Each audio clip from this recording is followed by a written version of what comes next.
क्या आपको पता है भगवान गणेश को एक दंत क्यों कहा जाता है? क्या आपने कभी सोचा है कि गणेश जी ने अपना एक दांत क्यों तोड़ा? क्या वो केवल एक संयोग था या उसके पीछे छिपा है कोई गहरा रहस्य और महान संदेश? आज हम आपको सुनाने जा रहे हैं भगवान गणेश की वो अद्भुत कथा जो हमें सिखाती है त्याग, धैर्य, एकाग्रता और ज्ञान का महत्व। ये कथा है एक दंत गणेश की। दृश्य 1। कैलाश पर्वत का दिव्य वातावरण। कैलाश पर्वत, जहाँ बर्फ से ढकी चोटियाँ आकाश को छूती हैं, जहाँ देवताओं की ऊर्जा हर दिशा में फैली हुई है। यही माता पार्वती के साथ भगवान शिव ध्यान में लीन है। संपूर्ण वातावरण शांति और दिव्यता से भरा हुआ है। दृश्य 2। देवर्षि नारद का आगमन। तभी वहां वीणा बजाते हुए देवर्षि नारद प्रकट होते हैं। उनके मुख पर गंभीरता है। वे कहते हैं, हे महादेव, पृथ्वी पर एक महान ग्रंथ की रचना हुई है। ये ग्रंथ केवल कहानी नहीं बल्कि धर्म, कर्म और जीवन का सार है। दृश्य 3। महाभारत की महिमा। नारद बताते हैं कि महर्षि वेद व्यास ने महाभारत की रचना की है। एक ऐसा ग्रंथ जिसमें धर्म और अधर्म का युद्ध है, राजाओं का अहंकार है और श्री कृष्ण का दिव्य ज्ञान है। लेकिन समस्या ये है कि इतने विशाल ज्ञान को कोई साधारण व्यक्ति लिख नहीं सकता। दृश्य 4। महर्षि वेद व्यास की चिंता। महर्षि वेद व्यास स्वयं चिंतित हैं। वे सोचते हैं, अगर लेखन में एक भी त्रुटि हो गई तो आने वाली पीढ़ियां गलत अर्थ समझेंगी।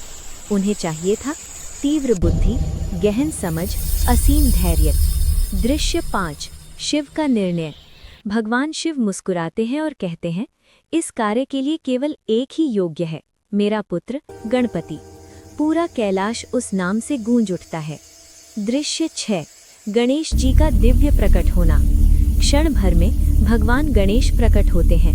हाथों में मोदक, मुख पर करुण मुस्कान और नेत्रों में अपार ज्ञान। वेद व्यास जी विनम्रता से प्रणाम करते हैं। दृश्य 7। लेखन की शर्त। वेद व्यास जी कहते हैं, हे गणनायक, कृपा कर आप महाभारत लिखें। गणेश जी कहते हैं, मैं लिखूंगा, पर एक शर्त पर, आप कथा बिना रुके सुनाएंगे। दृश्य 8। वेद व्यास की शर्त।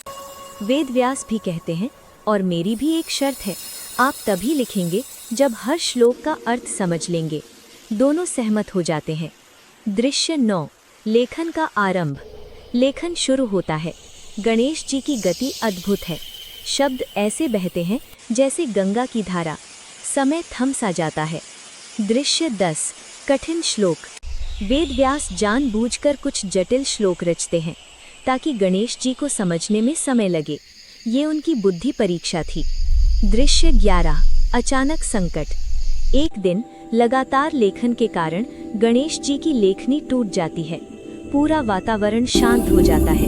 लेखन रुकने का अर्थ था महाभारत का अधूरा रह जाना। दृश्य 12। एक क्षण का निर्णय। गणेश जी एक पल भी नहीं रुकते। वे अपने दाईं हाथ से अपना एक दांत तोड़ लेते हैं। न दर्द न संकोच। दृश्य 13। एक दंत का जन्म। उसी टूटे हुए दांत से वे लेखन जारी रखते हैं। यहीं से गणेश कहलाते हैं एक दंत। दृश्य 14। त्याग का अर्थ। ये केवल दांत नहीं टूटा था, ये अहंकार का त्याग था। गणेश जी ने दिखाया, बड़े उद्देश्य के लिए छोटा बलिदान आवश्यक है। दृश्य 15। एक दंत का प्रतीक। एक दंत सिखाता है, जो अनावश्यक है उसे छोड़ो, लक्ष्य पर ध्यान रखो, अधूरापन भी शक्ति बन सकता है। दृश्य 16। जीवन से जुड़ा संदेश। आज भी जब हम अपने आराम, अपने डर, अपने आलस्य को छोड़ते हैं, तभी हम आगे बढ़ते हैं। दृश्य 17। गणेश जी का उपदेश। गणेश जी कहते हैं, ज्ञान सबसे बड़ा धन है और ज्ञान के मार्ग में त्याग ही सच्चा साथी है। दृश्य 18। भक्तों के लिए सीख। इसीलिए जब भी आप गणेश जी की मूर्ति देखें, उनके एक दांत को देखकर याद करें, धैर्य, समर्पण, एकाग्रता। दृश्य 19। एक दंत और आज का जीवन। आज के समय में एक दंत हमें सिखाते हैं, कम साधनों में भी महान कार्य संभव है। समापन। तो मित्रों, अब आप जान चुके हैं कि भगवान गणेश को एक दंत क्यों कहा जाता है। अगर आपको ये कथा अच्छी लगी हो, अगर इसने आपको कुछ सिखाया हो तो वीडियो को लाइक करें, अपने परिवार और दोस्तों के साथ शेयर करें और ऐसी ही पौराणिक कथाओं के लिए हमारे चैनल को सब्सक्राइब जरूर करें। जय श्री गणेश।